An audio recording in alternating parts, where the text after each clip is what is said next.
Bonjour Jordan. Salut Fanny. Ça va ? Ouais, ça va. Hein. Comment tu te sens en débutant cette conversation ?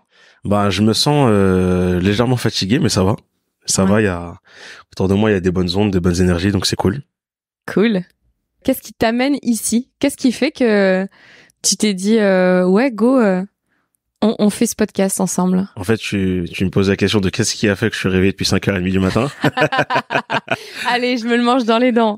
Non, honnêtement, c'est juste que voilà, comme t'as pu le voir, on a fait une interview ensemble et c'est vrai que ton projet, quand tu l'as expliqué en fait à travers l'interview, j'ai trouvé ton projet super intéressant et je me suis rendu compte que dans ce que tu proposes en fait dans ton contenu, c'est vrai que nous les hommes, on a tendance à ne pas parler, on va dire, de notre aspect basé, on va dire, sur un peu l'aspect sentimental. Tu sais, on montre pas nos émotions. Et je me suis rendu compte que moi, en tout cas, à titre personnel, depuis que j'ai appris, entre guillemets, à vivre et à m'accepter avec toutes ces émotions, je suis devenu une meilleure personne et une nouvelle personne, en tout cas, à mes yeux. Et j'ai trouvé ton projet super intéressant et moi je me suis dit j'ai envie de participer et si on peut aider d'autres personnes peut-être à assumer ce côté féminin. C'est ça? Ouais, en tout cas l'énergie plus associée à l'énergie féminine, voilà. Ouais, du coup c'est ce qui m'a amené à venir à ce projet et voilà. Cool. Qu'est-ce qui a changé autour de toi quand t'as commencé à accepter en fait cette partie émotionnelle, toutes ces émotions à l'intérieur de toi? Qu'est-ce qui a changé? Est-ce que ton entourage a changé? Est-ce que tes relations ont changé? En fait, ce qui s'est passé, c'est que avant que j'assume cette partie, j'avais vraiment une sensation d'être incompris. J'avais vraiment le sentiment d'être incompris et ce qui était ouf, c'est que quand je me retrouvais tout seul, j'étais en mode je comprends pas pourquoi les gens ne me comprennent pas, mais c'est parce qu'en fait dès petit, très jeune, on m'a mis en tête que un homme ça doit être fort, ça doit pas en fait pleurer, ça doit pas être triste, en gros faut toujours être fort, garder le sourire, bomber le torse et tout ça. Et en fait, forcément, il y a, vu que en fait, le fait d'avoir ce genre d'émotion, de la tristesse, ou tout simplement en fait d'exprimer mes émotions tout court, à un moment donné, il y avait un dysfonctionnement au niveau de mon cerveau. Il disait, mais il y a quelque chose qui fonctionne pas parce que d'un côté, je me dis les gens ils me comprennent pas, mais je me dis de l'autre côté, c'est parce que en fait, j'assume pas cette partie dans mon quotidien. Et ce qui s'est passé en fait, c'est que quand j'ai assumé cette partie, j'ai vu que déjà mon entourage il était beaucoup plus dans la compréhension. J'ai réussi à avoir des échanges un peu plus profonds avec mes sœurs parce que moi faut savoir que je suis issu d'une famille où je suis le seul garçon. Je suis entouré que de femmes et en fait c'était quand même bizarre de se dire que j'avais des personnes autour de moi auprès de qui je pouvais me confier, mais je n'osais pas le faire parce que j'avais toujours cette image de faut être dur. Et ce qui s'est passé, c'est que en gros mes relations elles sont devenues meilleures en fait avec mon entourage. Les gens ils ont réussi à un peu plus m'accepter et moi en fait tout simplement ça m'a fait du bien. Ouais. Et tu vois, tu parles de l'incompréhension, c'est hyper drôle parce que souvent dans les relations, on peut avoir la sensation d'être incompris. Puis on se dit mais quand même ils me connaissent, ils devraient me connaître, ils devraient me comprendre, tu vois. Et là tu parles en plus mère, sœur, donc j'ai mince quand même, si même ma mère me comprend pas, comment est-ce que les autres vont me comprendre? C'est exactement ça. Sauf que même si tu passes toute ta vie avec la même personne, ton partenaire ou un membre de ta famille, il peut jamais vraiment te comprendre si t'exprimes pas, parce qu'il sera jamais à ta place. Et je pense que la clé pour être compris, c'est déjà d'oser exprimer ce qu'il y a à l'intérieur de nous et oser faire ce pas de oui, c'est vulnérable, parce que clairement c'est une zone très inconfortable de faire ce pas-là, mais pour après beaucoup plus de flow, j'imagine, parce que beaucoup plus de toi, de qui tu es. C'est exactement ça. Et ce qui est drôle aussi dans tout ça, c'est que j'ai souvent été dans un personnage en fait pour être accepté des personnes qui étaient autour de moi. C'est-à-dire que moi je pensais qu'en ayant ce comportement-là, en bombant le torse, voilà, comme je vais beaucoup revenir là-dessus, je pensais que c'est comme ça que les gens allaient m'accepter. Et ce qui est incroyable, c'est que les gens m'ont plus accepté quand j'ai assumé en fait cette partie émotionnelle, parce que les gens en fait forcément ils se sont dit là en fait il est pas dans un personnage, que les gens en fait même si nous on s'en rend pas compte, mais les gens en fait le voient qu'on est dans un personnage secondaire ou quand on essaye de se mettre dans une carapace ou dans un format pour plaire aux autres, alors que là depuis que j'ai assumé en fait ma partie, ce qui est incroyable, c'est que les gens ils m'ont beaucoup plus accepté et j'étais beaucoup plus crédible quand j'exposais des idées ou autres, parce que j'étais en fait en totale connexion avec moi-même. Mais c'est clair, tu vois, c'est comme si t'imaginais un rond par exemple. Et si t'exprimes que un tiers de ton rond, forcément t'as 2 tiers que tu n'exprimes pas, qui est masqué. À partir du moment où t'as une interaction, que tu lances un projet, que même ta voix sort de ta gorge, ça n'a rien à voir si t'es à un tiers de toi-même ou si t'es en full toi-même. Et comme les gens sont assez peu conscients, je trouve, du fait que on peut avoir la sensation qu'on met ce masque et qu'on maîtrise ce personnage, et moi j'en ai fait partie, donc tu vois, je ne blâme personne, mais personne n'est dupe, sauf que les gens parfois n'ont pas les mots et ils disent juste il se la raconte, il m'énerve, etc. Alors qu'en fait, profondément, la personne, elle a juste besoin de pouvoir être acceptée telle qu'elle est et avoir un environnement suffisamment sécurisant aussi pour pouvoir le montrer. Parce que je pense pas qu'on vive dans un monde qui soit méga sécurisant, tu vois. Et quand on se considère comme différent ou quand on a une forme de sensibilité, il y a toujours la question qui peut se poser de est-ce que c'est safe pour moi, tu vois. C'est exactement ça. Et en premier, c'est est-ce que c'est safe dans le foyer ? Parce que ça revient toujours à là, en fait. Tu sais, on est de parents, on développe nos schémas relationnels avec nos parents ou avec nos figures parentales, en fait, les personnes qui nous ont élevés. Donc ça peut même être une grand-mère, un grand-père, une sœur ou peu importe. Et après, basé sur ces relations-là, toutes tes autres relations en découlent. En tout cas, il y a comme un schéma relationnel qui se met en place. Et donc, du coup, moi, ma question, c'est est-ce que dans le foyer, c'était safe pour toi, tu vois, d'exprimer pleinement qui tu es ? Dans le fond, non. Parce qu'à l'âge de 8 ans, mes parents, ils divorcent. Et ce qui se passe, c'est que mon père me fait porter, en fait, une responsabilité qu'un enfant de 8 ans n'a pas à porter. Quand il part de la maison, je me rappelle, il est venu récupérer ses dernières affaires. Et pourtant, ça remonte à 22 ans. Je me rappelle comme si c'était hier. Et il me dit, en fait, avant de partir, il me dit, tu sais, à partir d'aujourd'hui, c'est toi l'homme de la maison. Donc en gros, tu dois être fort, tu dois prendre des responsabilités et c'est toi entre guillemets qui dois assumer un foyer. Et sur un instant T, forcément, quand on est enfant, on se dit que si mon père il me dit ça, c'est forcément il veut mon bien. Ouais. Mais et puis qu'il a raison. Parce oui, que voilà, d'une certaine manière, tu vois, automatiquement, c'est ce que je me dis. C'est une figure d'autorité. Malgré le fait que comment le divorce il s'est fait, voilà, je trouvais que mon père il avait pas été correct, mais en fait, ça reste mon père et je me dis qu'il a raison. Et en fait, c'est vraiment avec le recul que je me dis, mais en fait, c'est des propos qui ont été super violents. Parce que faire porter, en fait, le fait de m'avoir fait porter cette responsabilité, c'est ce qui a fait qu'une partie de mon enfance, en fait, je l'ai pas vécu.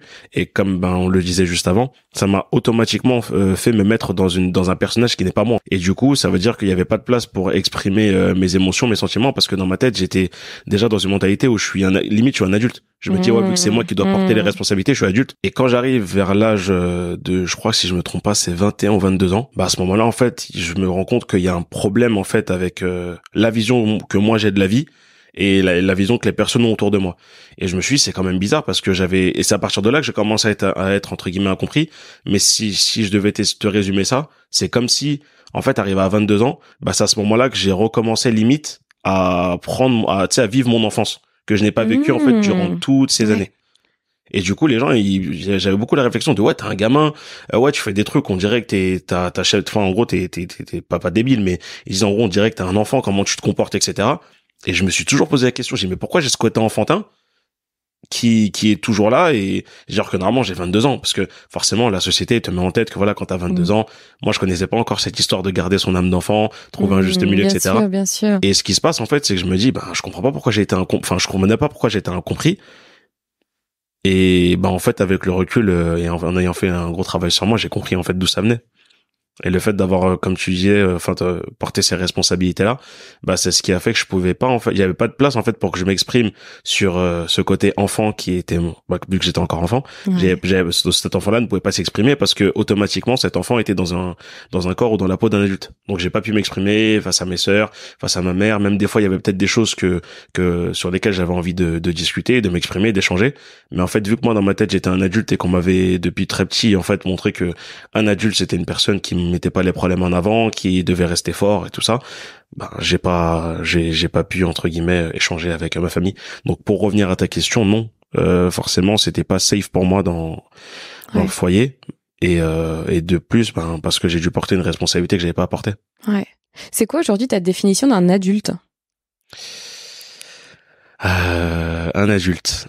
Pour moi, un adulte, en vrai, c'est une personne qui va faire face à des responsabilités dans cette vie, mais qui reste, en fait, dans le fond, un grand enfant, en fait. Ouais. Moi, je me rends compte que, là, aujourd'hui, j'ai 30 ans, Mais moi, je sais que je resterai un gamin, en fait. Moi, je resterai un gamin. Et en fait, c'est surtout que cette position d'enfant, en fait, ou cette âme d'enfant, moi, je l'aime trop. Et je sais que si j'enlève cette partie de moi, bah, en fait, c'est limite comme si j'étais un légume, en fait. C'est-à-dire que j'ai plus de vie. Mon âme, on dirait que mon âme, elle serait plus là, quoi. Mais j'aime trop ce côté enfant, moi. Pour moi, en fait, c'est des grands enfants. Mais qui ont des responsabilités, en fait. L'énergie de l'enfant, tu sais, elle est associée à la joie, la spontanéité, la créativité aussi. Et souvent, c'est associé au chiffre 3. Donc, en numérologie, en tout cas, c'est associé au chiffre 3.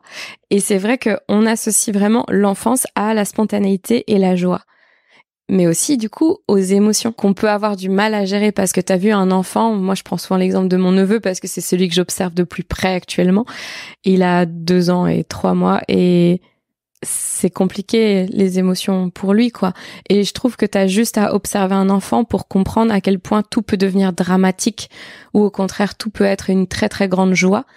Comment est-ce que c'est possible, honnêtement, hein, tu vois, vraiment c'est une question que je me pose, mais comment est-ce qu'on peut demander du jour au lendemain alors que l'âme ne change pas, elle reste la même, mais juste le corps se développe. Comment peut-on demander à un être vivant de maîtriser parfaitement ses émotions alors qu'à 2 ans, à 8 ans, à 12 ans, à 15 ans, tout était mais des ups énormes, des downs énormes. Et d'un coup, on te demande d'être linéaire. Parce que c'est ça être adulte et c'est ça être responsable. Et moi, je comprends qu'il y ait des gens qui s'enferment en fait dans une forme de personnage parce que il faut enfermer ces émotions-là. Et qui plus est, oui, je pense quand on est un homme, même s'il y a beaucoup de choses qui sont faites, foncièrement là, on n'y est pas encore, quoi, pour cette gestion émotionnelle. J'espère, moi, que les générations là qui arrivent, justement, on leur permettra, tu vois, de les exprimer, de pas se sentir plus vulnérable ou plus fragile ou plus faible parce que c'est exprimé, mais qu'au contraire, on transformera ça en une force parce que dans le berceau de ton âme d'enfant siège ton plus grand pouvoir. C'est très bien dit. Et c'est exactement ça. Toi, c'est quoi ton plus grand talent, ton plus grand pouvoir, ce que tu fais de plus naturellement, spontanément et qui te procure beaucoup de joie? Honnêtement, c'est le fait d'aider des personnes. En fait, c'est même pas ça. J'ai une facilité à mettre les gens à l'aise. Et c'est il y a beaucoup de gens en fait qui, quand ils me croisent ou ils me voient, ils ont une facilité en fait à venir se confier auprès de moi. Et le fait en fait de juste les écouter, parce qu'en fait les gens ils comprennent pas que des fois ils ont juste besoin d'être écoutés. Parce que, tu sais, dans cette vie, il y a beaucoup de gens qui, des fois, pensent être là pour des gens. Mais tu sais, moi, je prends mon exemple à moi. Ça m'est déjà arrivé qu'un jour, j'avais besoin de parler. Ouais. Je pensais être face à des personnes qui m'écoutaient réellement. Mais tu sais, t'es là, tu t'exprimes et la personne, elle va être sur son téléphone. Ou elle va te donner un sentiment de je t'écoute d'une oreille, mais de l'autre côté, il faut que sur autre chose. Et en fait, moi, je sais que ma plus grosse force, c'est d'avoir cette facilité, en fait, à ce que les gens viennent se confier à moi. Et ce qui est incroyable, en fait, c'est qu'ils se sentent pas jugés. Ouais. Parce que c'est très très dur aujourd'hui de tomber sur des personnes auprès de qui tu peux t'exprimer de réels problèmes que tu rencontres dans cette vie et sans être jugé. C'est quelque chose de très dur. Moi, je pense que si je suis comme ça, c'est parce que je l'ai beaucoup vécu. Tu vois des gens, tu te confies à eux et il suffit d'une petite embrouille ou il suffit voilà, ou même d'une petite erreur de ta part pour qu'il te rappelle en fait, ouais, mais regarde, c'est de ta faute parce que quand on a échangé, ben forcément, il se sert des propos que tu lui as dit ou tu t'es confié ou tu t'es ouvert. Ouais, mais c'est de ta faute parce que si t'as fait cette erreur-là, c'est parce que t'es comme ça. Et en fait, ça, à ce moment-là, ben, qu'est-ce qui se passe? C'est que si t'es une personne qui a un minimum de conscience, tu dis, ben, je m'exprimerai plus, en fait, ou je m'ouvrirai plus à cette personne-là. Parce qu'en fait, là, je me sens jugé. Et je sais que, voilà, moi, j'ai cette facilité à ce que les gens viennent me voir et se confient.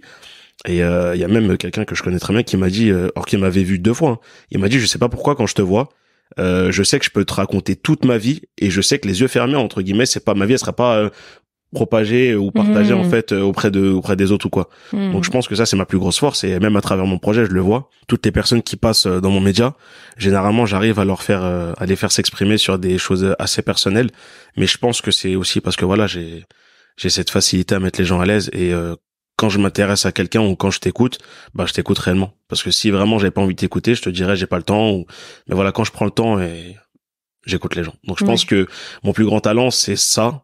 Peut-être ce grand cœur que j'essaye de garder au quotidien parce que voilà, c'est vrai que la vie des fois peut te donner en fait l'opportunité de devenir, tu sais, de te fermer, de devenir mauvais ou quoi, mais moi je veux pas. Moi je veux toujours garder ce côté avec un cœur grand ouvert.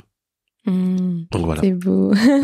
Et là, j'ai vu ton enfant qui parlait, en fait. Là, j'entendais cet enfant qui disait, qui disait, mais moi, j'ai envie d'être entendu, quoi. Oui, Parce que finalement, aussi. notre plus grand talent, il vient d'un manque perçu. C'est ça. Oui, mais je pense que t'as dû ressentir ça s'est ressenti, je pense, parce que toi, tu me vois. Oui. Mais ça s'est ressenti, en fait, que oui, parce que je suis passé par là, en fait, et je sais ce que c'est, quand t'as besoin juste vraiment de parler, de t'exprimer et que t'as personne pour t'écouter, quoi. Ouais. Et je sais que c'est pas simple, sachant que ce monde il est assez des fois dur sur certaines choses, et de se dire que des fois t'as personne sur qui tu peux compter ou avec qui tu peux échanger, c'est compliqué. Ouais. Donc voilà. Et après aussi, parce que on est pas mal en miroir vu que toi aussi tu as des conversations profondes avec des personnes qui se livrent à toi, et on parle souvent de cet effet miroir.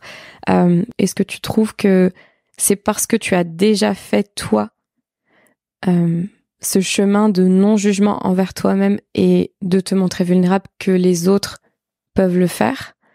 Est-ce que tu dirais que c'est vrai, ça? Que c'est juste? Je pense que c'est vrai. Je pense que c'est vrai parce que, ce qui est encore impressionnant, parce que j'échange avec toi, mais on m'a fait un retour sur, les personnes qui étaient présentes à notre interview. Ouais. Et ce que un de mes meilleurs amis m'a dit, en fait, c'est incroyable la facilité que t'as, en fait, de faire les gens s'exprimer. Mais il m'a dit, je pense que si t'arrives à le faire aussi facilement, c'est parce que quand la personne va s'exprimer sur quelque chose de personnel, toi, en fait, t'exprimes aussi quelque chose que t'as vécu qui est similaire.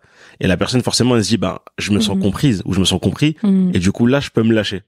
Et je l'ai vu, en fait, avec une personne qu'on connaît, de manière commune, qui s'est confiée sur vraiment quelque chose de personnel, et ça m'a énormément touché parce qu'il est quand même passé sur des très très gros médias.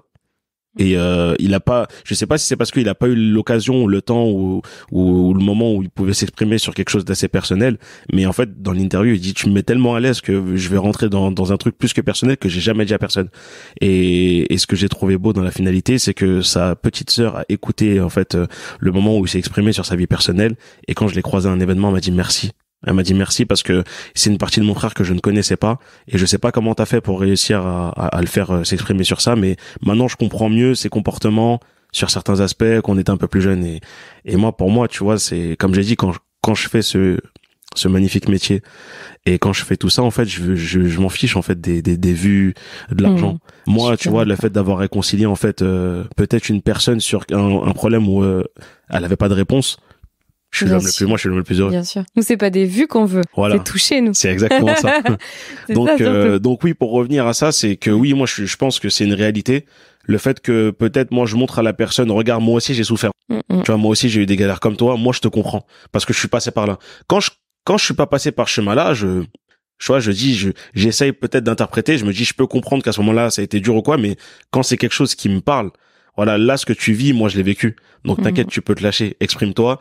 Et même moi, si tu veux, je t'en dirai un peu plus sur moi. Mais après ça, attention, je le fais de manière naturelle, hein, c'est pas calculé. Bien sûr. Voilà, je fais vraiment de manière naturelle, et comme j'ai dit, en fait, pour moi, c'est vraiment trop important de prendre le temps d'écouter des gens parler, parce que déjà, ça enrichit. Et puis même, en fait, on sait pas, la personne, je vais peut-être aller super loin, hein, dans mon idéologie, mais tu sais, des fois on croise des gens dans la rue que tu connais même pas, ils vont te poser une question, vous avez l'heure, et de là ils parlent. Ça se trouve que la personne, elle était peut-être sur le point de faire une vraie dinguerie, peut-être tellement elle était pas bien, peut-être qu'elle a pensé au suicide ou j'en sais rien, et peut-être le fait d'avoir pris ce temps d'échange avec elle, tu te dis, ça a mis déjà un rayon de soleil dans sa journée. Et en fait, elle se dit, le monde, il est pas si mauvais que ça, en fait. Il y a des gens qui me ressemblent, même si, en fait, d'apparence, parce que c'est aussi une manière de se protéger dans la vie. Quand on va marcher dans la rue, il y a des gens, ils disent que t'as de l'assurance, c'est aussi une manière de se protéger. On le sait, en fait. Parce que dans le fond, si vraiment, en fait, on voulait se lâcher comme on était vraiment dans la vie de tous les jours, on se ferait manger, par toutes les personnes qui seraient autour de nous. Donc on est quand même obligé d'avoir cette petite carapace, mais ça fait du bien des fois d'enlever la carapace et de dire, t'as un problème, vas-y, je suis là, regarde, tu peux me parler, etc. Mais pour revenir à ça, oui, je suis d'accord avec toi. Le fait de peut-être montrer un petit bout de moi pour mettre la personne en confiance, ça fait que la personne en face, elle arrive à vraiment s'exprimer et se lâcher. Ouais. Pour revenir sur la notion de frère, sœur, parce que tu vois, là, il y a la famille qui est en train de se dessiner dans notre conversation. Oui. Est-ce que toi, d'avoir cheminé sur toi, ça a eu un impact justement sur ta sœur ou tes sœurs? J'en ai 3. T'en as 3, ouais, c'est 3 ça, sœurs, tes sœurs. Qu'est-ce que ça a changé? Alors, il y a 2 questions. Qu'est-ce que ça a changé dans ton relationnel, toi, avec elle, donc au sein de la famille, et peut-être avec la maman? Et est-ce que tu sais si ça a changé quelque chose dans leur relationnel, elle, à l'extérieur? Peut-être dans leur relation aux hommes, etc. En fait, ah là là, on rentre, on rentre dans des sujets. J'ai ma petite sœur qui est un peu confrontée à ça. Elle a un peu du mal, voilà, comme je t'ai expliqué, voilà, le divorce, en fait, ça lui a donné une très très mauvaise image de l'homme dans le sens propre. Et en fait, moi, forcément, qui ai un peu recheminé le même comportement que mon père sur certaines choses, voilà, ça lui a donné une double mauvaise image. Maintenant, pour revenir à la première question, le fait d'avoir fait ce travail-là, moi, je sais que je l'ai vu, ça a changé en tout cas mes relations avec mes sœurs, parce que à partir du moment, et ça, c'est vraiment dû en fait à quelque chose, à un changement en fait dans ma vie. Je pense que je peux l'exprimer, si tu m'autorises. Ce qui se passe en fait, si tu veux, c'est que de base, moi, j'étais de confession chrétienne. Et franchement, je remercierai toujours cette confession parce que les valeurs, en fait, enfin, le vrai sens le mot amour, honnêtement, je l'ai vraiment bien appris et en ayant suivi cette confession et je remercierai jamais en fait autant cette confession parce qu'elle m'a apporté énormément de choses, énormément de valeurs et ça m'a aidé dans plein de choses dans mon enfance. Et ce qui se passe en fait, c'est qu'à un moment donné, moi, je me cherchais spirituellement parlant. Et à un moment donné, voilà, je me rapproche un peu plus de l'islam. Et si tu veux, à travers l'islam, en fait, on m'a beaucoup parlé. En fait, ce qui m'a attiré, parce que beaucoup de gens vont te dire, c'est les écrits ou c'est peut-être des choses que j'ai lues. Moi, en fait, ce qui m'a vraiment emmené vers ça, c'est vraiment le fait de voir le comportement qu'on peut trouver partout, bien sûr, mais c'est vraiment dans cette religion que j'ai vraiment trouvé un aspect tellement magnifique. C'est la relation, en fait, comment tu dois prendre soin de ta mère, de tes sœurs, de ton père, etc. Et en fait, ce qui s'est passé, c'est que quand je me suis converti, j'ai vu la valeur, en fait, de garder des gros liens, enfin, de vraiment garder les liens de parenté, donc avec les sœurs, la mère, le père et tout. En fait, si tu veux, avant, j'exprimais pas autant d'amour, en fait, à ma famille. Okay. Tu vois, ma mère, j'ai commencé à être beaucoup plus câlin avec elle. Au début, forcément, vu que c'était un changement qui était un peu radical pour elle, elle comprenait pas. Au début, c'était beaucoup, laisse-moi tranquille. Et mes sœurs, c'était pareil. Laisse-moi, en vrai, de vrai, c'est parce que je pense qu'elles avaient pas cette habitude voilà. De le recevoir. Voilà, c'est ça. D'un homme, peut-être aussi. Et exactement. Du coup, moi, je pense que c'est totalement ça. Parce que, on va dire, mes sœurs, on a un peu une histoire similaire, en fait, par rapport au papa à part la plus grande qui, voilà, perd son âme, elle l'a perdu très jeune. Mais, on va dire que, toutes mes sœurs, en fait, on n'a pas vraiment vécu avec nos pères. Et du coup, forcément, avec la relation en fait face à un homme, c'était compliqué de la gérer. Et en fait, moi, j'ai commencé à être beaucoup plus câlin avec ma famille, beaucoup plus dans l'attention. Et c'était je pense que c'est dans notre famille en règle générale, c'est des choses qu'on n'a pas l'habitude de voir. Donc forcément, ça leur faisait peur, ou ça faisait peut-être c'était bizarre. Et au fur et à mesure du temps, j'ai vu que mes relations elles devenaient beaucoup plus saines. Moi, je sais que ma mère aujourd'hui, j'ai une relation plus que fusionnelle avec elle. D'ailleurs, mes sœurs elles sont un peu jalouses parce qu'elles disent que je suis le chouchou. Mais bon après, on peut pas malheureusement. Je suis désolé. C'est. C'est vrai. Ouais. Non, mais après. C'est trop ça, tu sais. Non, mais après, j'aime beaucoup ce statut. Après, bon, je dis ça, mais mes sœurs elles sont. Je suis un peu aussi leur chouchou parce que je suis seul garçon. Mais je sais que ma relation elle a beaucoup changé. Avant, j'étais très fermé, je m'ouvrais pas parce que j'avais pris inconsciemment exemple sur mon père. Et le fait d'avoir fait un travail sur moi, je suis beaucoup plus câlin, beaucoup plus dans l'attention, beaucoup plus dans les petits gestes affectifs. Et je sais que ça a changé en tout cas leur relation avec moi, ça c'est sûr. Et je sais que mes grandes sœurs, elles aussi, ont fait un travail en parallèle sur elles. Je sais pas si j'en suis la cause, je pense pas, parce que je pense qu'elles aussi, elles ont dû faire un gros travail suite à des épreuves qu'elles ont dû rencontrer. Mais ce que j'ai kiffé, c'est que j'ai vu qu'elles ont changé en tout cas dans leur quotidien. Et voilà, moi je suis content en fait d'avoir c'est cette relation là avec mes sœurs. Après c'était un peu plus délicat avec ma petite sœur parce que voilà, comme elle le sait, on en a déjà parlé, j'ai eu un comportement en fait très très mauvais envers elle et j'ai pas pris le temps de la comprendre, mais bon, on était jeunes et il y a des choses que je pouvais pas deviner et je pense que elle me comprendrait aujourd'hui si elle entendait ce podcast. Mais ma petite sœur, même elle, j'ai vu qu'elle a beaucoup changé. Après, est-ce que c'est aussi l'arrivée comme on dit, des neveux et nièces, forcément, vu qu'il y a eu des neveux et nièces qui sont arrivés entre-temps dans la vie de mes sœurs, dans ma vie à moi plutôt, je sais pas. Mais en tout cas, ce qui est sûr, c'est que la relation entre mes sœurs et moi, elles sont énormément évolué et c'est juste un kiff aujourd'hui.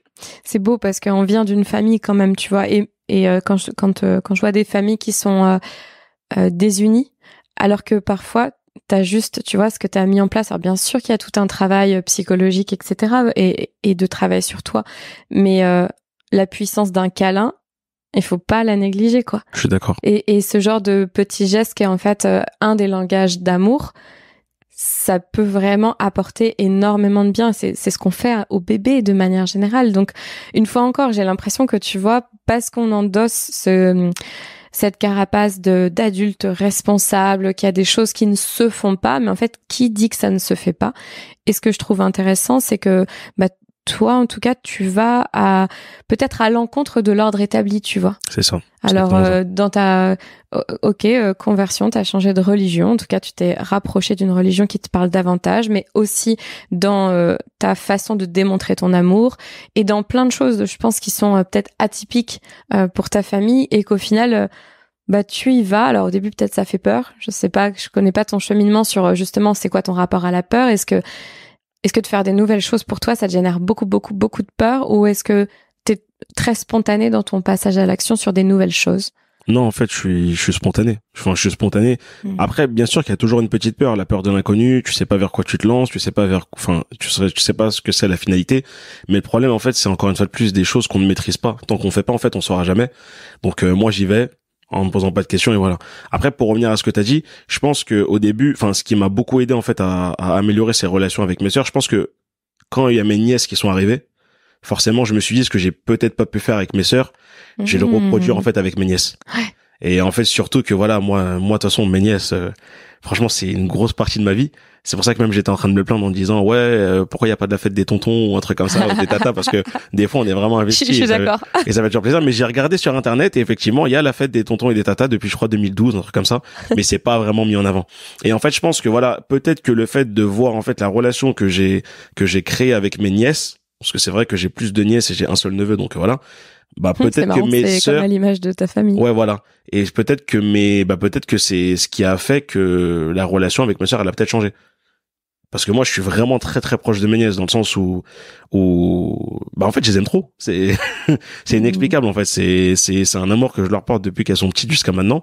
Et moi, en fait, voilà, c'est pour moi mes nièces, c'est important d'être là pour elles, d'être présent pour elles. Et je sais pas. Et c'est peut-être ça, je pense, qui a peut-être changé parce que vu que mes sœurs me connaissaient dans un aspect où j'avais cette position de forcément à 8 ans on t'a dit que tu dois porter des responsabilités, donc toujours être dans ce truc d'homme dur, en plus c'est beaucoup dans la mentalité des Renois, je sais pas pourquoi d'ailleurs, alors que quand tu creuses dans l'histoire en fait c'était il y avait bref, je sais pas d'où vient cette idéologie, ça il faudrait que je travaille dessus, mais je sais qu'avant quand tu remontes en fait à des siècles en arrière, mais les relations qu'il y avait entre les hommes et les femmes dans les communautés renois, c'était juste incroyable. La femme elle était mise en avant, il y avait plein d'autres choses où il y avait pas ce très truc matriarcal. Voilà. Ouais.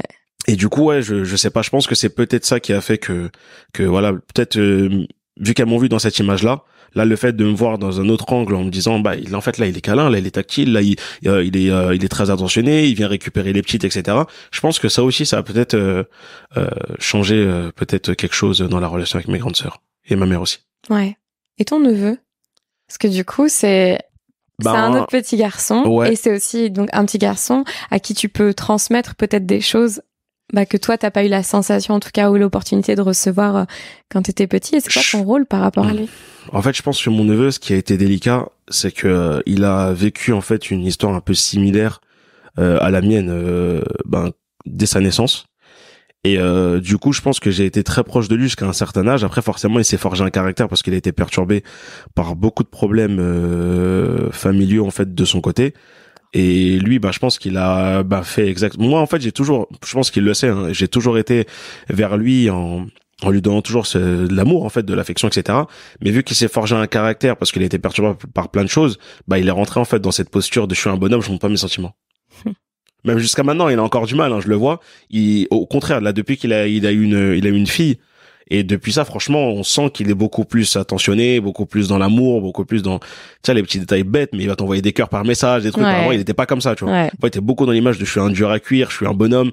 Et je pense que c'est peut-être pour ça que j'ai jamais vraiment réussi à arriver à un certain âge, du moins, jamais vraiment réussi à peut-être avoir une belle approche avec lui. Mais en tout cas, je sais que là, ça a changé depuis quelques années parce qu'il a pris conscience, je pense, de certaines choses et moi aussi.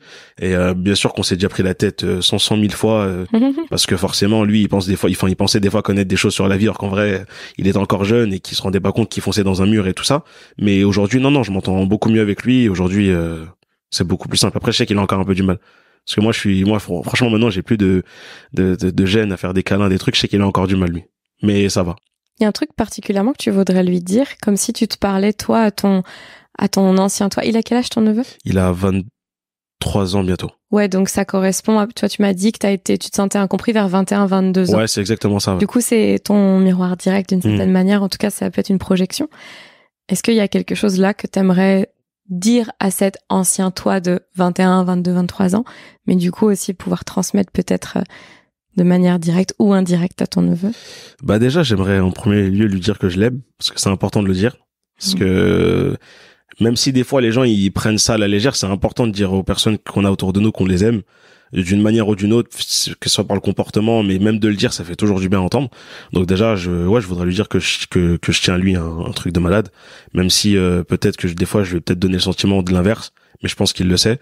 Bah j'aimerais lui dire en vrai qu'il soit en fait lui-même, qu'il assume en fait la personne qu'il est, parce que il se rend pas compte en fait de tout ce qu'il gâche en se mettant dans un personnage qui n'est pas lui.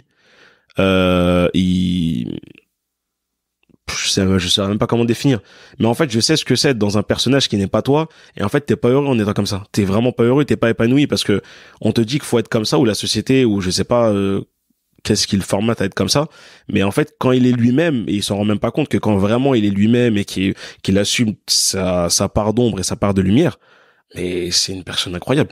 Mais dès qu'il se met dans un personnage où ouais je vais être comme ci comme ça. Mais là, voilà, comme j'ai dit, je pense que l'arrivée de sa fille, ça a tout changé.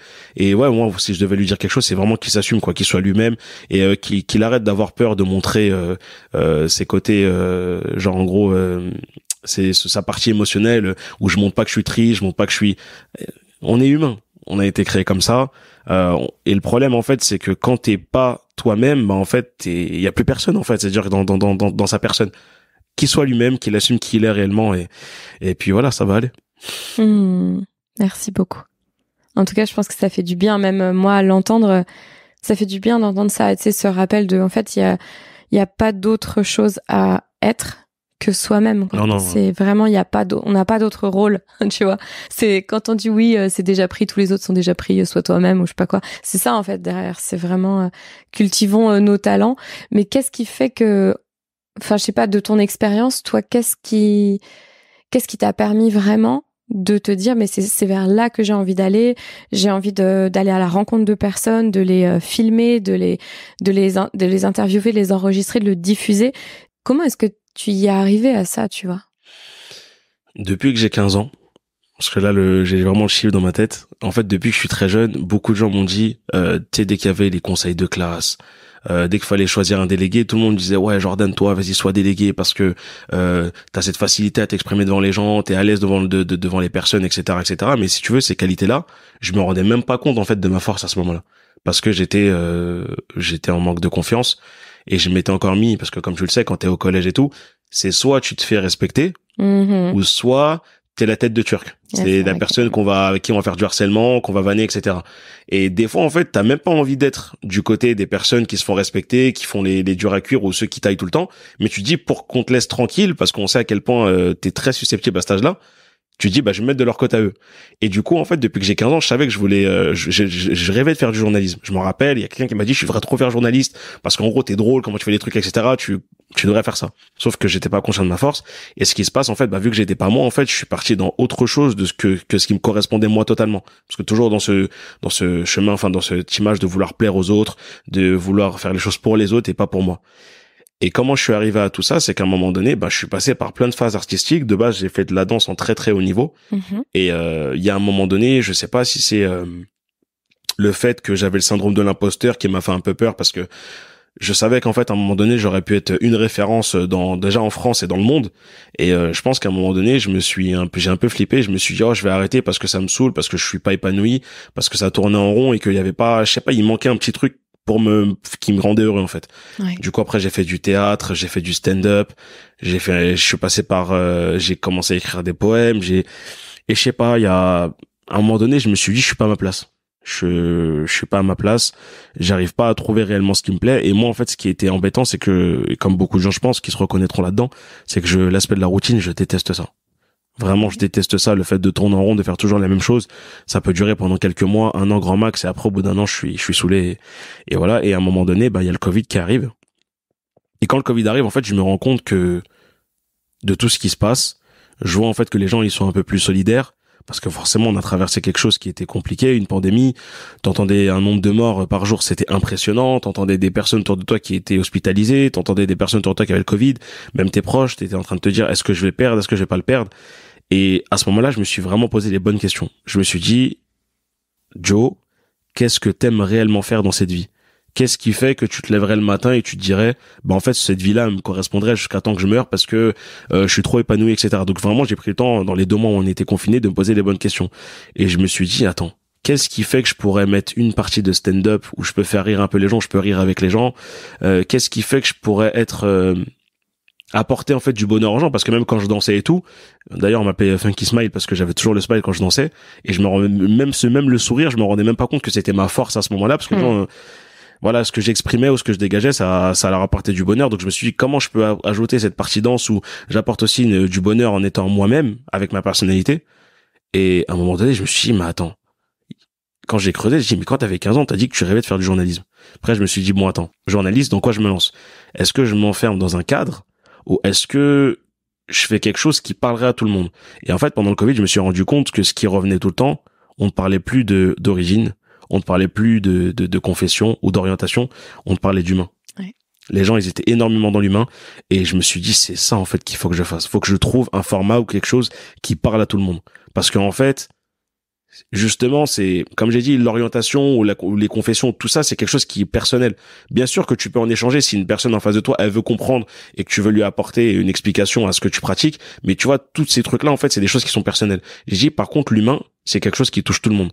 Tu vois, quand par exemple, quelqu'un, tu vas le taper au niveau de l'épaule, il va pas te dire, ah, je sens moins la douleur parce que j'ai telle confession, telle orientation, tu vois. Ouais. C'est la douleur, on la sent pareil. Et en fait, face à la maladie, on s'est rendu compte qu'on parlait que d'humain, et j'ai dit, il faut que je parle de quelque chose qui est dans l'humain. Et ce qui s'est passé, c'est que je me suis dit, bon, humain, ok, mais est-ce que je m'enferme dans une case? J'ai dit non, je peux pas m'enfermer dans un domaine, que ça soit le sport ou quoi. Et je dis, mais attends, justement, moi, comme tu le disais juste avant, forcément, j'ai ce besoin de m'exprimer, de parler et de communiquer avec les gens. Et je me suis dit, comment je peux faire pour créer un format qui me permettrait, en fait, d'échanger sur l'humain. Et j'ai dit, bah, en vrai, c'est de parler des expériences humaines. Et j'ai dit, parce qu'en fait, généralement, beaucoup de personnes passent par la dépression. Ah oui, parce que ça c'est un détail que j'ai pas précisé. Parce qu'en fait, moi j'ai été en dépression et j'osais pas en parler avant. Et tellement en fait j'osais pas en parler, je me rendais même pas compte que j'étais en dépression passive. Ça veut dire que j'étais énormément triste, je comprenais pas pourquoi. Des fois, je te dis, je prenais ma voiture, je roulais, je tournais parce que j'arrivais pas à dormir le soir et je savais pas que c'était une dépression. Jusqu'au moment où je rencontre ma psychologue que j'apprécie énormément et que je remercierai jamais autant pour le travail et la patience qu'elle a eue par rapport à tout ce que j'ai vécu. Même si c'est son travail, je sais qu'elle a été au-delà de tout ça. Et du coup, en fait, ce qui s'est passé, c'est que surtout, en fait, je me suis dit, il y a beaucoup de gens qui souffrent. Parce que moi, c'est vraiment la dépression qui m'a fait prendre conscience de ça. Il y a beaucoup de gens qui souffrent, beaucoup de gens qui ont besoin de dire des choses, ou même des fois ont besoin de parler parce que c'est ce qui va leur permettre d'aller mieux, et ça va leur faire du bien, mais personne n'ose le faire. Parce qu'encore une fois de plus, mais si tu t'exprimes, ou si tu montes, on va dire, cette partie de toi, les gens vont dire t'es un fragile, ou les gens vont dire, en gros, contre toi, voilà, on peut l'utiliser contre toi, etc. Et je me suis dit, les gens, ils ont besoin de parler. Et je l'ai ressenti parce que bon, de toute façon, on le voit avec les réseaux sociaux, etc. Il y a des gens qui ont besoin de s'exprimer, et je me suis dit, en fait, en écoutant le parcours de certaines personnes, en exposant en fait le parcours de certaines personnes qui ont cette facilité, parce que peut-être ils ont fait un travail sur eux où ils sont où le travail il est en cours, en fait ça peut aider d'autres personnes qui sont peut-être passées par là. Et du coup, moi en fait, vu que je suis une personne qui aime beaucoup en fait aider les autres en m'oubliant des fois souvent, il fallait que je trouve un juste milieu par rapport à ça. Je me suis dit, attends, tiens, regarde, là tu peux en fait parler du parcours d'une personne, parler de son personnel, etc. Dire que toi tu t'enrichis, quelque part tu l'aides en fait à s'exprimer et à aller mieux dans sa vie. Donc ça, ce truc où t'aides la personne, mais toi en retour, ce qui se passe, c'est que en fait tu t'enrichis de son expérience. Parce que en fait, même toi, des fois, t'as besoin de parler, donc ce que tu reçois, ça te fait du bien. Et je me suis dit, et comment en fait pour toujours garder ce truc où j'aime aider les gens, en fait, ça se diffuse. Voilà, en fait, en exposant en fait toutes ces vidéos, il y a forcément des personnes qui vont se reconnaître. Et comme t'as dit, nous l'objectif c'est de toucher les gens. Et je me dis en fait que même si ma vidéo, elle peut être vue par, 1000 personnes, 17 000 personnes, ce que tu veux, mais qu'il y a une seule personne qui me dit ou qui va me voir ou même je le sais pas, qui a été impactée et va se dire cette vidéo m'a fait du bien. Maintenant je me comprends un peu mieux et je sais quelle démarche maintenant entreprendre pour aller mieux dans ma vie. Pour moi c'est une victoire. Ouais. Donc voilà pourquoi j'ai voulu en fait faire tout ça, parce que je sais même plus c'est quoi la question tellement je suis parlé. Non, mais c'est super intéressant parce que du coup t'as rajouté aussi cette pierre qui est importante de la dépression et donc en fait de la santé mentale. Et moi, ce que je trouve chouette quand même avec ce qui s'est passé pendant cette pandémie, donc je parle pas tant du Covid, mais plutôt des conséquences et de comment on a vécu, et là je te rejoins totalement, c'est que, alors oui pour la solidarité, et moi je rajouterais la créativité. Oui, j'ai trouvé les gens tellement créatifs, et et honnêtement, moi je suis en train de... Ce projet-là, il est arrivé dans ma tête, bon, en 2019, mais il a vraiment commencé à se matérialiser sous une certaine forme en 2020, en pleine pandémie. Et mon art de guérison, mes healing arts, c'est là que j'ai le plus fait mon pic. Il y a eu trop de choses qui sont nées de cette période. Et je me disais, mais pourquoi est-ce que les gens, ils ont été autant créatifs? Et c'est pas une question de tu passes du temps sur les réseaux sociaux et tu vois ce que les gens font. Non. En fait, il y avait plus de pollution extérieure qui faisait qu'on arrêtait d'écouter les bruits extérieurs, même comme les voitures circulaient pas ou très peu. Les oiseaux reprenaient de la place, etc. Donc t'avais pas déjà les bruits extérieurs comme là, tu vois, on entend dans la rue les travaux, les klaxons, les gens qui parlent, qui crient. Là, il y avait pas ça. Donc déjà, t'enlèves les bruits extérieurs. Et puis au bout d'un moment, au début, tu peux remplir ton intérieur par des distractions, etc. Mais en fait, après, il y a plus de distractions. Parce que quand c'est 2 mois de confinement, enfin, tu vois, la distraction, ça va sur les premiers jours. Après, t'as envie, en tout cas, ton âme, elle a envie que tu te réalises. Et c'est là que les gens ont vraiment pu s'écouter et puis oser. Parce que je crois qu'ils se disaient, mais déjà d'une, oui, je pense, on peut mourir, clairement. Je crois qu'il y avait ce truc-là, tu vois, aussi de la durée de vie. En vrai, on sait pas ce que ça peut être. Est-ce que ça vaut le coup de passer à côté de ma vie? C'est exactement ça. Au nom de quoi? Tu vois? Et il y a vraiment eu ce truc-là. Et presque des fois, je me dis, le confinement, il a pas duré assez longtemps, je suis désolée. Pour que vraiment les gens, tu vois, intègrent ça. Parce que je vois que il y a eu des choses incroyables et il y a eu plein de choses qui ont été aussi abandonnées dès que la vie a repris son cours. Mais dans tous les cas, ça a marqué les esprits et je trouve que ouais, cette vague de créativité qui en fait est juste l'expression de ces talents uniques, ça a été magnifique, hein, cette période pour ça. Bah honnêtement, en fait, ce qui s'est passé, c'est que au début, le confinement, bah forcément, les gens étaient contents, ils disaient je vais pas travailler, je reste chez moi, etc. Même si on était encore un peu en panique parce qu'on se disait par n'importe quel moyen on peut attraper cette maladie. Mais en fait, quand t'as fait le tour, t'as fait le ménage, t'as nettoyé tout chez toi, t'as déplacé les meubles, t'as aménagé ton espace pour être bien, etc. Mais à un moment donné, quand tu peux pas sortir, tu te retrouves entre 4 murs. Ouais. Et là, en fait, t'es vraiment face à tes responsabilités, t'es face à toi-même. Donc, en fait, là, t'es obligé de t'écouter et de t'affronter. Et tu sais c'est ce que je disais, pourquoi il y a eu parce que là, comme t'as dit, il y a eu beaucoup de créativité. Il y a beaucoup de gens qui se sont dit, bon, la vie, elle est peut-être courte parce que là, je me rends compte que ça se trouve dans les 3 jours, dans les 2 jours, dans le mois qui arrive avec cette pandémie, je peux mourir. Donc, les gens se sont remis en question et je me suis rendu compte aussi d'un détail, pourquoi il y a eu énormément aussi de séparation. Parce que comme j'ai dit, il y a des gens, en fait, et c'est pour ça que c'est bien que t'aies parlé d'être coupé, en fait, on va dire un peu du monde extérieur. C'est qu'il y a des gens qui embellissent leur vie ou des relations par en fait des activités qui ont rien à faire dans le couple. Un exemple tout bête, un couple va se prendre la tête pour régler le problème, ils vont se dire bon, plutôt que de vraiment communiquer, d'échanger, de régler le problème, ils vont se dire bon, bah, je vais l'emmener au restaurant ou on va faire un resto, on va aller au cinéma, on passe à autre chose. Mais là les gens en fait, il y avait plus de cinéma. Il y a plus d'échappatoire. Plus d'échappatoire. Donc du coup en fait, c'est là que les gens se sont rendus compte, est-ce qu'ils avaient attention, faut pas le prendre au premier degré, mais c'est à ce moment-là que les gens se sont demandé en fait, est-ce que j'ai une vie ou pas en fait? Est-ce que je vis réellement? Ouais. Non, parce qu'en fait, tu vis. Ah, parce qu'il y a vivre et il y a vivre réellement, je te rejoins totalement. Et en fait, il y a beaucoup de gens qui se sont rendus compte en fait, c'est pas qu'ils avaient pas de vie, mais ils se rendaient compte qu'en vrai, que s'il y avait pas toutes ces activités autour d'eux, ben, en fait, à l'intérieur, c'est vide, il y a rien. Ouais. Et c'est pour ça qu'il y a beaucoup de gens qui se sont demandé de reconnecter avec eux-mêmes, et il y a beaucoup de gens qui se sont dit attends. Donc là, j'ai tant d'âge dans ma vie, je suis passé à côté de plein de choses depuis que je suis petit ou depuis tel âge j'avais envie de faire ça. Non, là, je suis obligé de le faire. Et c'est pour ça que tu vois, t'as vu, il y a une grosse vague de reconversion professionnelle. Parce qu'il y a beaucoup de gens, ils se sont dit non, en fait, je peux pas en fait me dire que ma vie elle s'arrête comme ça. J'ai pratiquement rien fait, j'ai même pas vécu, ou ce que je rêvais de faire, je l'ai pas fait. Non. Donc là, c'est reparti, je pars vers autre chose. Quitte à prendre le risque et tomber, c'est pas grave. J'y vais. Et donc c'est pour ça que, comme t'as dit, oui, le confinement, s'il avait duré plus longtemps. Bon, je pense que quelque part c'est aussi bien qu'il n'ait pas duré plus longtemps. Non, mais c'est clair. Parce qu'il y aurait eu parce que déjà avec le nombre de suicides, des trucs qu'on a vus, donc voilà. Non, mais honnêtement, oui, je vois en fait dans quel sens tu dis ça, et oui, effectivement, ça nous a poussé à être plus que créatif. Bah en fait, ça nous a sorti de notre zone de confort. On n'avait pas d'autre choix en fait que d'être créatif. Parce qu'en fait, si on n'était pas créatif, on mourrait à l'intérieur. Donc ouais. Je suis d'accord avec toi. Est-ce qu'il y a un truc que peut-être qu'aujourd'hui tu t'autorises pas encore complètement à faire et que t'aimerais faire prochainement? Comme ça, je sais pas. Après, oui, je pense que je suis, enfin, j'ai confiance en moi, mais pas à 100%. Ok.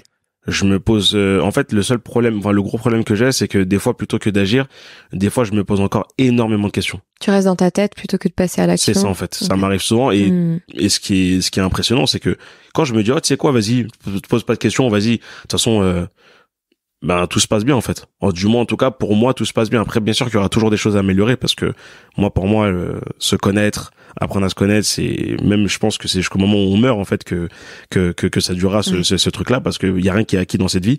Et si même à un moment donné tu dis c'est bon, je suis en pleine confiance, pour moi c'est qu'il y a un problème.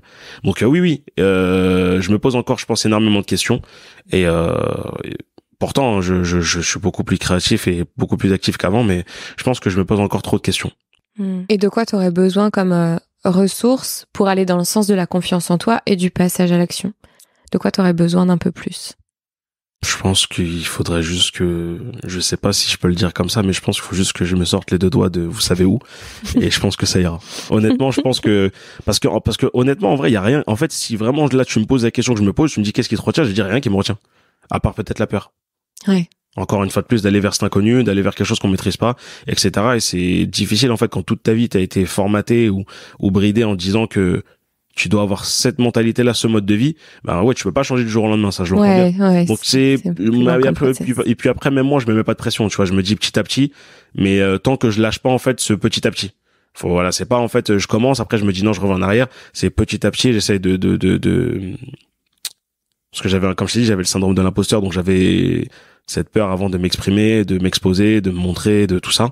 Et je me suis rendu compte qu'à travers des choses que je pensais qui étaient des défauts, en vrai, c'était une force, mais j'en étais juste pas conscient. Ouais. Et dans les choses que je pensais être une force, je me suis rendu compte que sur certains aspects, ça peut être une faiblesse. Ouais. Donc, je suis toujours, en fait, dans ce truc à apprendre à me connaître. Je pense que, il faut que j'apprenne encore un peu plus à me connaître pour me faire un peu plus confiance et aller de l'avant. Mais je pense que, c'est juste que des fois, je réfléchis un peu trop avant de faire quelque chose, à me poser 1000 questions. Est-ce que je le fais? Est-ce que je le fais pas? Et je commence à me poser toutes les questions. Mais est-ce que tu penses que si tu sors ça à tel moment, ça peut être bien? Mais est-ce que si tu fais ça, c'est bon? Or qu'avant, tu sors de ta spontanéité et du coup tu sors de ta joie aussi. C'est exactement ça. Mais tu vois, c'est comme là, par exemple, le podcast, j'aurais été capable à la dernière minute de dire ouais non, finalement je peux pas venir parce que je me sens pas bien, or que ça va en fait. Ouais. Mais c'est juste parce que je me dis ouais, est-ce que le fait de parler de moi c'est utile, pas utile? Là maintenant je me dis, tu sais quoi, t'as une opportunité, vas-y, tu tombes, c'est pas grave. Tu vas faire une erreur, c'est pas grave. Et de toute façon, je me suis rendu compte de quelque chose.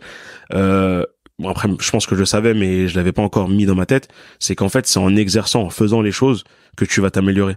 Mais comme j'ai dit, si tu restes sur de la théorie en te disant, moi je reste comme ça, rester sur de la théorie, c'est ne pas agir. Exactement. Parce que c'est pour ça qu'on te dit qu'on t'apprend la théorie et après on t'apprend la pratique. C'est comme quand on va t'apprendre une leçon à l'école. On t'apprend la théorie, voilà, les maths, ça. Mais après, c'est pour le passage à l'action. Mais après, le passage, voilà, exactement. Sinon, en fait, garder de la théorie, pour moi, c'est sûr que tu feras jamais d'erreur et que tu seras, on va dire, à 100% une personne idéale et parfaite. Mais ça n'existe pas. On est des êtres humains et on le sait qu'on n'a pas été créé parfait. On a été créé avec des émotions. On a été créé avec un cœur, déjà. Et c'est ce qui montre tout simplement qu'on peut faire des erreurs. Parce qu'en fait, émotionnellement parlant, on peut aller dans des directions en pensant bien faire, en écoutant le cœur, mais des fois on fait n'importe quoi. Et pareil avec le cerveau. Donc à partir du moment où on a un cœur et un cerveau, pour moi, de toute façon, on peut pas me parler de perfection. Ça n'existe pas. Non, mais c'est ce que j'allais dire. La perfection, en fait, c'est toujours par rapport à quelque chose. Donc, soit par rapport à une vision de soi qu'on n'est pas, soit par rapport à d'autres personnes.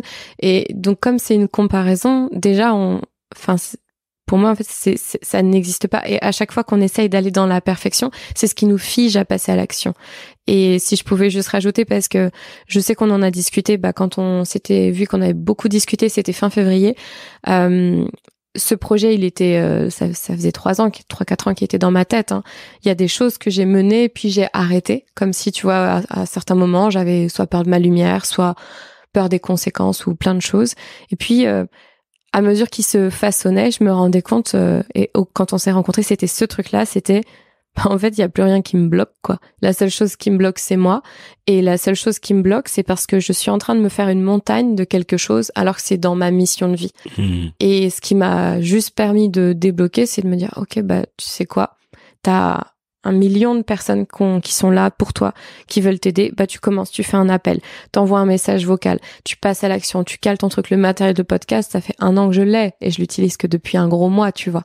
Et à la fois, je suis la première à dire, faut vachement écouter son timing. Si je l'ai pas sorti à l'époque, je sais exactement pourquoi. Donc je bénis le fait que je sois pas allée trop rapidement vers ce podcast-là. À côté de ça, il faut faire attention, la frontière elle est fine entre procrastiner parce que on se trouve des excuses et vraiment juste être à l'écoute de soi et suivre son bon timing. Dans tous les cas, il y a pas de meilleur timing que le sien. Une fois encore, c'est bien s'écouter pour savoir pourquoi réellement on passe pas à l'action, quoi.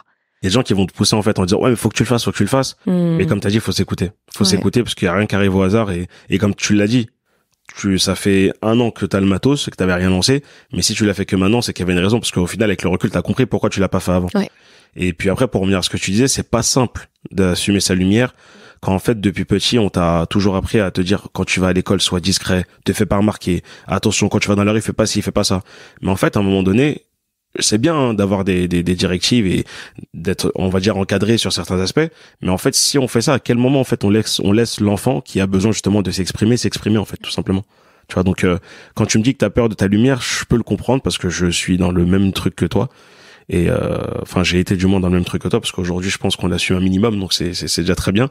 Mais on l'assume. Enfin moi en tout cas je veux pas pour moi, je sais que je l'assume aujourd'hui. En tout cas j'ai vraiment fait le taf pour en tout cas moi je sais que j'ai plus peur de l'assumer et je sais qu'aujourd'hui tu peux me dire tu fais un truc devant 17 000 personnes, devant 30 000 personnes, mais je monte normal sur scène, donne-moi le micro, j'y vais. Ah puis ça n'enlèvera pas les émotions associées, mais au moins tu vois la finalité elle sera là. Non du tout.